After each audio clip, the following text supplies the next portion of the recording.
Dog, did you know that I listened to 200 albums again? Last year I did a Hi, Xena licking my hand. Last year I did a video around Grammy time where I reviewed 10 randomly picked albums that I had listened to the year prior. Good emotion, very good.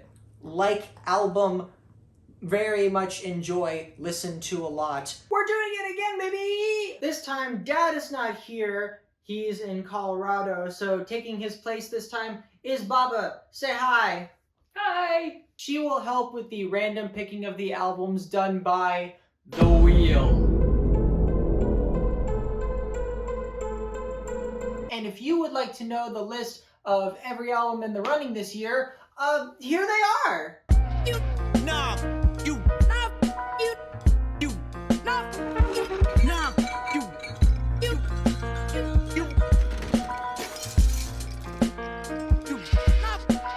One more thing before we start, as opposed to the last time. This time I will be having a rating system, but not a number score, because I don't like doing number scores anymore. I will give an album a rating on if I would recommend it. I guess it's time to get a move on. I hope I don't only have to talk about 90s metal albums again. And it is Little Richard's, the king of gospel singers. All right. So when I decided to go through Little Richard's discography, I expected more or less a bunch of rock and roll albums and only rock and roll albums. But I was pleasantly surprised by a pretty diverse catalog, with this being one of his many ventures into gospel music. And I think it was a step up from the other gospel albums he put out not too long prior. Instrumentally, it's definitely a step up from the Pray Along albums. Where those had just a piano and an organ, this one is accompanied by the Quincy Jones Orchestra. And also the Howard Roberts Chorale, whoever they are. Speaking of which, Quincy Jones produced this album, as well as helped write a few songs, and he's Quincy Jones, so it's pretty amazing. Sonically, I think this album is one of his most diverse. We still have his organ-led church songs that he stuck to the previous albums, such as It's Real and Peace in the Valley. But we also have songs like The Captain Calls for You, which is a triumphant call to volunteer for the military, as well as the somber In Times Like These that sounds like it's from a film soundtrack to me. We also have some bouncy acoustic tracks with an energetic choir, such as Do Lord Remember Me and Right On King Jesus, and the upbeat energy-filled Joy Joy Joy that's reminiscent of his earlier rock tunes. And yet all these sounds put together don't feel disjointed.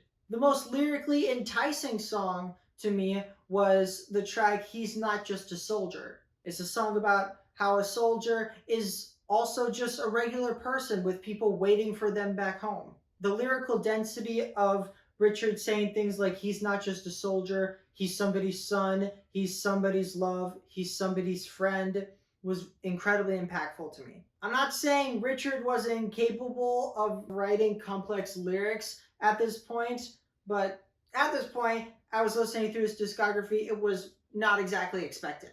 My least favorite track is the track My Desire, and I didn't write down why, thanks me. Overall, yeah, I was very pleasantly surprised by this, and I would recommend it. Alright, I'm ready to spin. Again. All right, Kendrick Lamar's Damn. Kendrick, I'm wearing the shirt, got humble lyrics on it. Song from the album. Cool. Where are my notes? For clarity's sake, we're only going to talk about the album's experience front to back. And if you're unaware of this album, apparently it does work when you listen to it back to front, but I digress. Up until the project Kendrick put out last year, this was his most personal project. Quite a bit of mellow tracks on this one I enjoyed. Some stellar, very reflective soft tracks like Feel and Pride. And some out there almost psychedelic-esque slow burners like Lust and Fear. Quite a bit of lyrical wickedness and deepness, as Kendrick is known for, appearing prominently on the closer Duckworth. On the opposite end, we have some tracks that are definitely have more of a pop rap feel, like Loyalty and Love, both featuring pop singers. And on the topic of features, the track XXX features U2 of all bands, which I cannot say I saw coming, but I can say they did pretty great on that track. That song has some great beat switches too, and so does my favorite track, DNA. The first section is fun while still being in your face, and when the beat does switch, the harshness and aggression in the last minute is as astounding as it is engaging. Another standout track, you know it, It's on My Shirt, and it was actually the first Kendrick Lamar song I heard, Humble. It's a very catchy and easy song to get behind while still keeping its edge. Most of the production is kind of raw and unpolished, kind of giving off a struggling feeling, much like Kendrick does on the cover. Though this project isn't a complete slam dunk for me, the aforementioned track Love, it isn't as engaging to me on multiple re-listens. And besides Blood, of course, my least favorite track is probably Yeah. Not only because it's just not that enticing of a song, but also my parents' dog is named Yaya, and she does not appreciate her likeness being used in that way. Still, another solid release from one of hip hop's saviors. Okay, scratch that. I recommend it. Megan Thee Stallions, Traumazine. Traumazine, okay.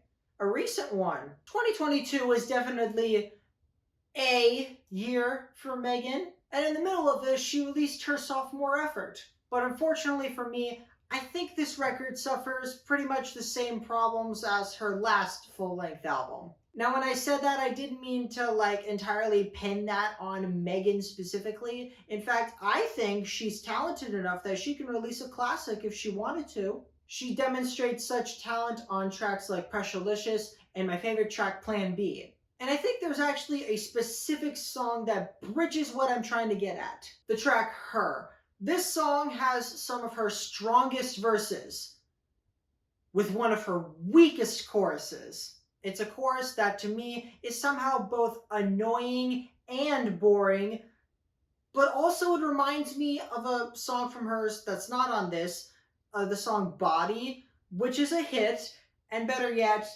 a TikTok hit. There are, of course, standout moments, but the majority of this album to me just feel like its main focus was to make TikTok hits. I'm talking about Not Nice, I'm talking about Budget, I'm talking about the closer, Sweetest Pie. That last one was kind of okay, but when I heard Megan Thee Stallion and Dua Lipa collaboration, I expected something better than that. Speaking more on that, the features are pretty hit or miss. As for hits, there's a great posse cut in Southside Royalty Freestyle. And I know I dissed the track Budget, but Megan and Lotto do have good chemistry on there, and same thing with Rico Nasty on Scary. For middle of the road stuff, I mentioned the Dua Lipa song, and the Key Glock feature on Ungrateful didn't add much to that track, but I didn't dislike it or anything. And for misses, look right here. The difference in quality between Megan and Future on Pressurelicious is stark. Take a shot every time Future mentions Adderall. Also, my least favorite track, Who Me, is filler to the highest degree, with a weak beat and a directionless verse from Pooh Shiesty. One more thing I'll mention is that the general attitude of this project feels off. NDA. It's a pretty puzzling opener for me. There's grandiose orchestration in the instrumental, but there's also these trap hi-hats and Megan spitting her usual hype lyrics. The track Anxiety has a confusing mood, with Megan having her usual snarky confidence and self-love while also throwing in very serious lyrics, all around a hype beat. The same attitude transitions into the track Flip Flop, where she talks about not trusting many people. I'm not saying you can't have these kind of contrasts, but the way it's done here didn't 100% sit with me. So yeah, overall, Traumazine, it's a mixed bag that I think could have done better with some more consistency instead of considering hits. It's okay. Roll the wheel! Sarah Bareilles, What's Inside? Songs from Waitress. Awesome! I actually just wrote down my review for this yesterday. So, first off, I have to thank my high school chorus teacher, Mr. Santangelo, for turning me on to his favorite artist. Sarah is a stellar songwriter. Her melodies are elegant and the vibes she provides across the album are so approachable and engaging while not feeling generic. Which is extra good considering these are songs for the musical Waitress, which, yes, it's a musical on that 2007 comedy. She wrote the music for the whole show and loved it so much that she wanted to record it herself. And there are some songs that definitely feel more theatrical than others, like the witty "He Sees Me" and "Never Ever Getting Rid of Me," but Sarah doesn't sacrifice her songwriting to fit this setting. Tracks like "Opening Up" and "I Didn't Plan It" are more along the lines for usual pop rock. Super Fun being really energy filled but also having a whimsical feeling to it.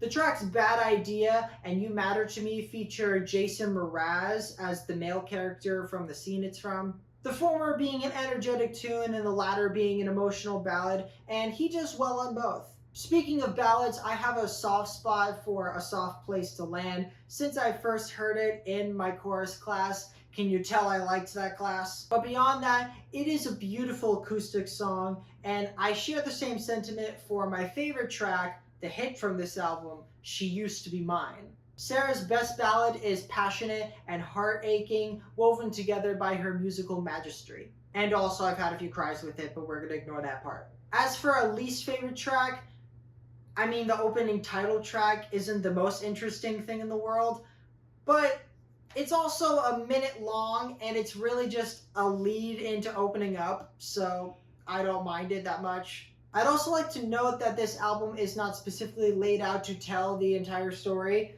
I mean, not even every song from the musical is on this album. It's just meant to be a collection of songs from the show, and as that, I strongly recommend it. The album, I haven't seen the show, so I can't evaluate it. But I have seen the original movie. It is indeed very haha. Number 5.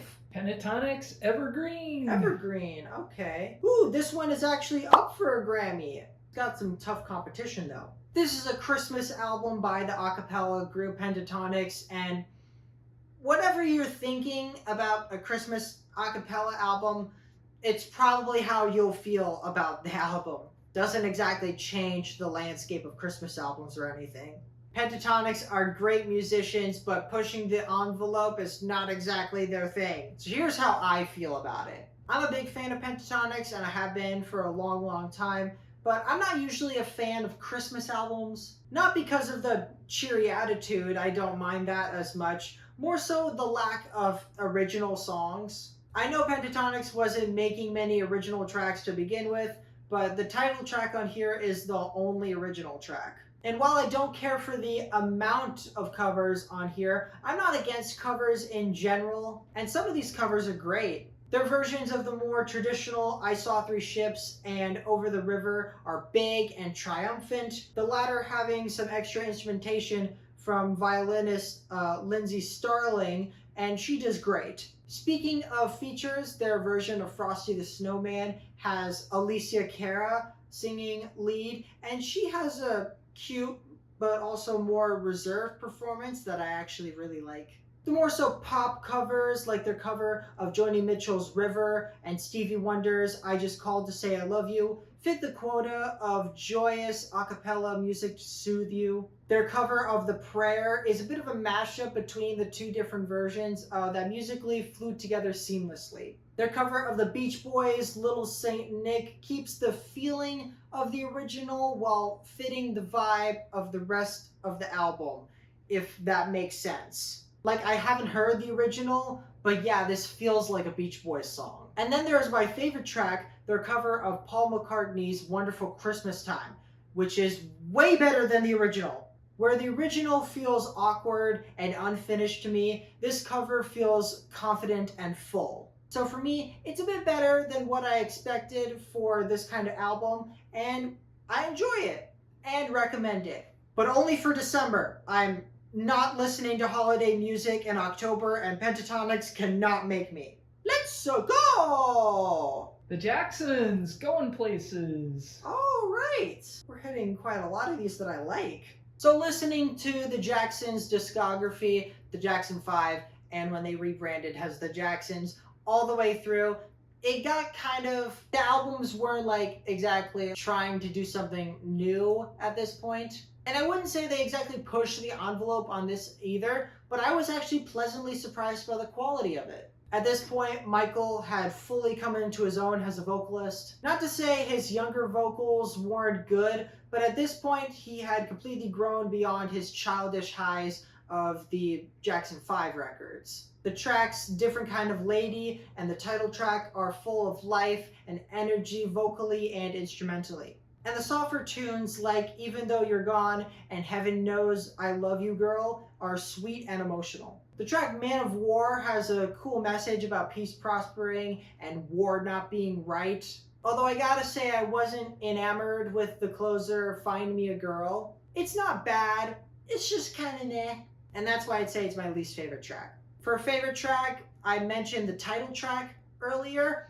That's probably my most re-listened to song from this album. My main criticism of this album, and a lot of Jackson's albums, is the majority of these songs overstay their welcome, with drawn out jamming in the last minute or so until there's a fade out. For me, that kind of thing works better if it pops up here and there, but not back-to-back tracks. One thing I never complain about with the Jacksons record is the bass. The bass is always delivering. Honestly, this is probably my favorite Jacksons album since the early Jackson 5 records. Not mind-blowing or anything, but definitely a fun venture from the 5 Jacksons. I recommend it. Moving on to lucky number 7.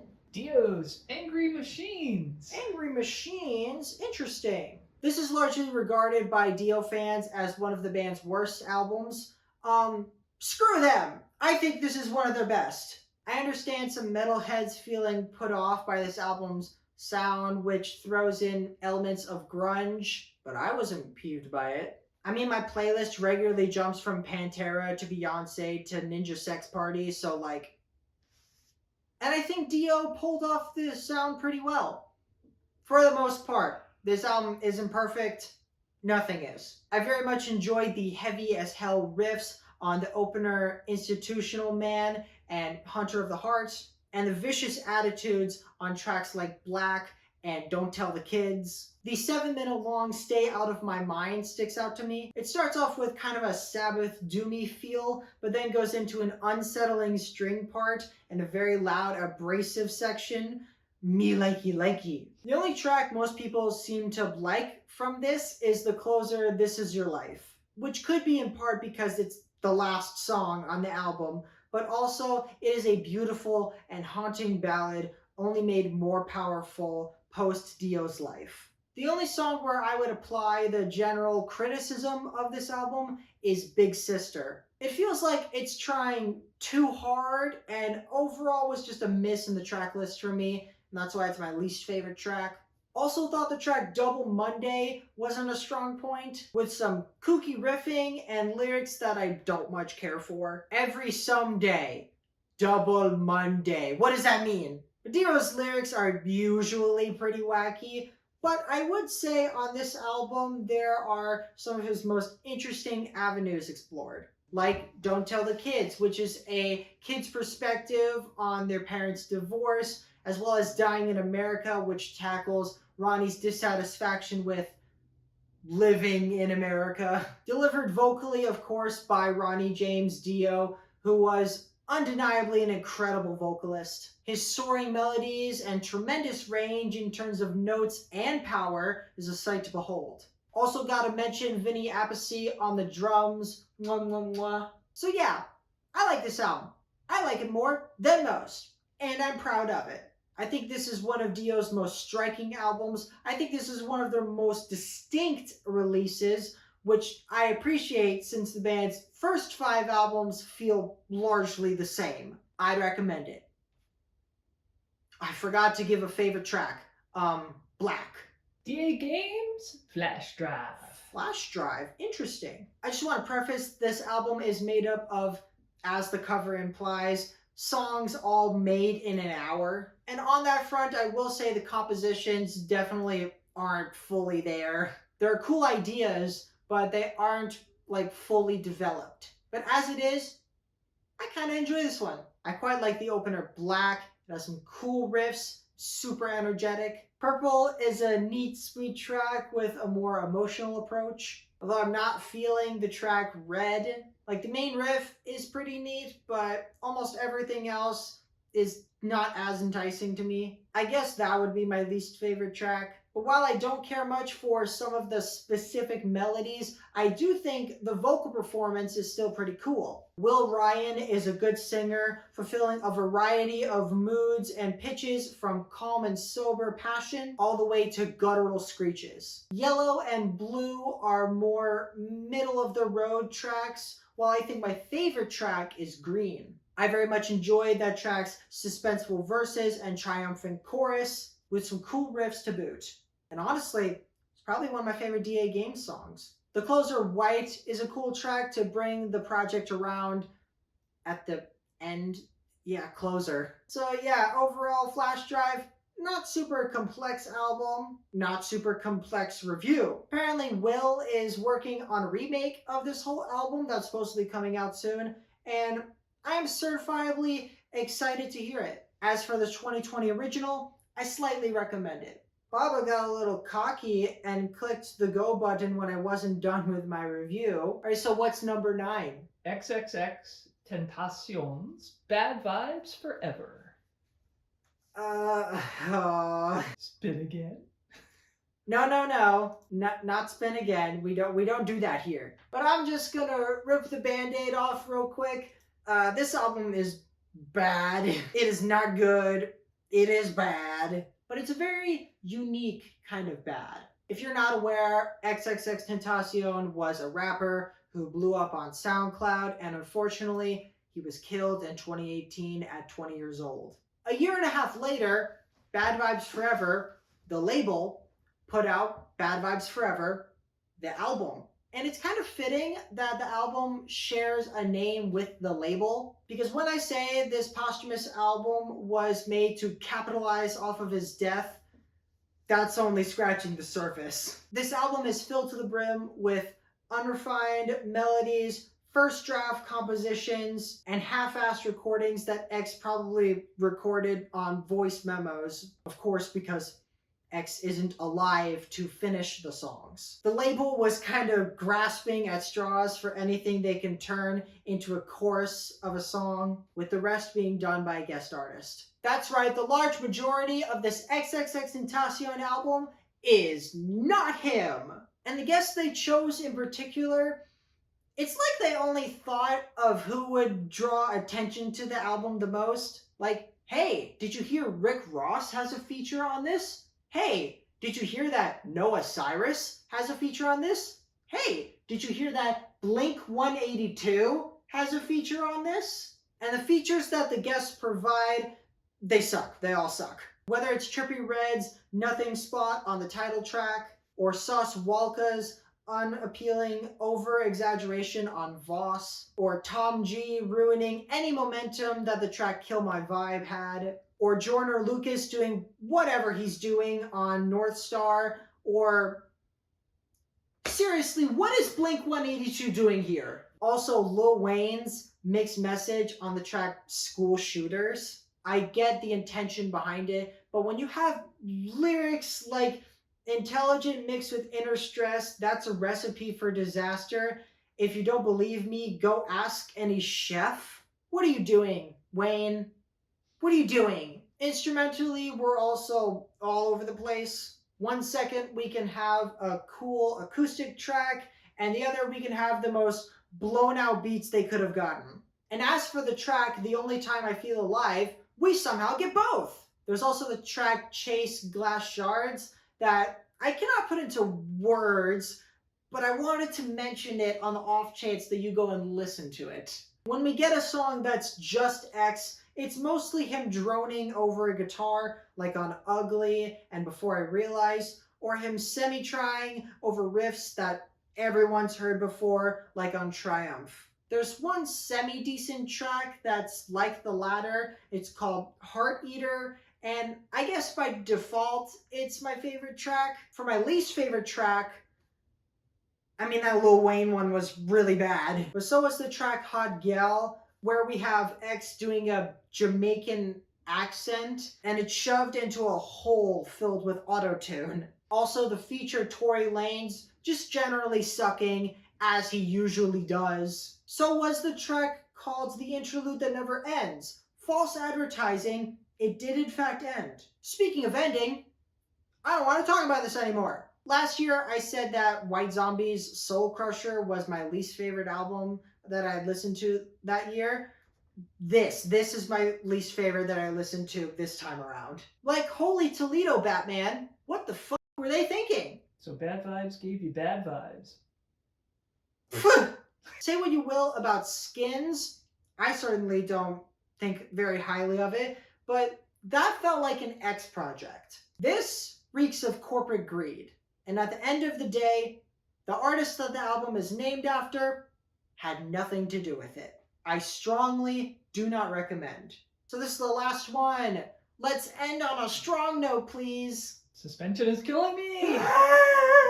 Beyonce's Renaissance! Yeah! It's her, guys. It's her. It's Beyonce. It's Miss Carter. It's also Nala from Lion King. Queen Bee came back in 2022 to tell us that she's seeing everyone playing in the disco dance music sandbox, and she decided to make an entire beach for fun. This is a confident celebration of oneself, clubbing, sex, all of the above, topped off with an incredible flow. Like, the transition between these tracks is seriously next level, as well as some stellar production.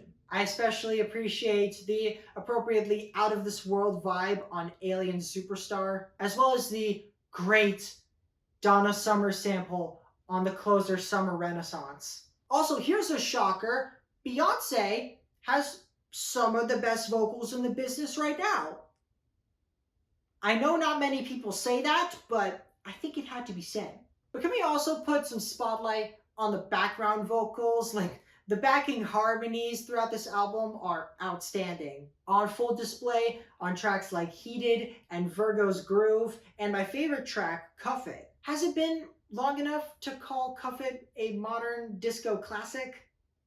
I think it is. Also loved the lead single Break My Soul. That song has a very fun hook to it. Plastic Off the Sofa is an elegant soul track. The Pure Honey medley is sensational and fun. But don't worry, this track list isn't just sunshine and rainbows. Tracks like Cozy and Move are very empowering and display a kind of feminine strength and confidence you'd expect from Beyonce. Same thing goes for the song Church Girl, which was not what I expected based on the title, but in the best way possible. The same kind of sentiment carries over to the track America Has a Problem, which I was cool with, considering at this point in the track list, I had already gotten 13 tracks that were just pure fun and sex appeal, and if Beyonce was going to make me think about politics after all that, I was going to be mad. As for complaints, I don't really have any. I mean, I do feel like Break My Soul and Virgo's Groove do overstay their welcome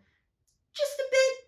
And my least favorite track is definitely the opener, I'm That Girl. It's not bad, it's a fine song, and the last minute of it is fun, but to me, it's not on par with the rest of the album, which makes it a weird choice as an opener. I mean, I haven't sold 200 million albums, but if I was in that room making the decisions for the track list, it would have been Alien Superstar. But once the intro track ends, it's off to the races. This album is infectious. It's fun.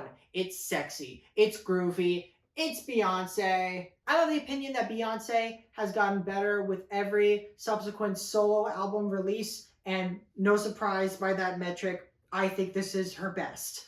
I strongly recommend it. And that seems to be it. Thank you, Baba, for helping out. Have any closing words? Glad we ended on the Queen. Excuse you. In case anyone's interested, these are the musical acts that I'm going to be listening throughout 2023. I'm also planning to do more bigger music-related videos, so hope you guys like those. Do the dogs want to come back to say goodbye? I guess not. This a reminder.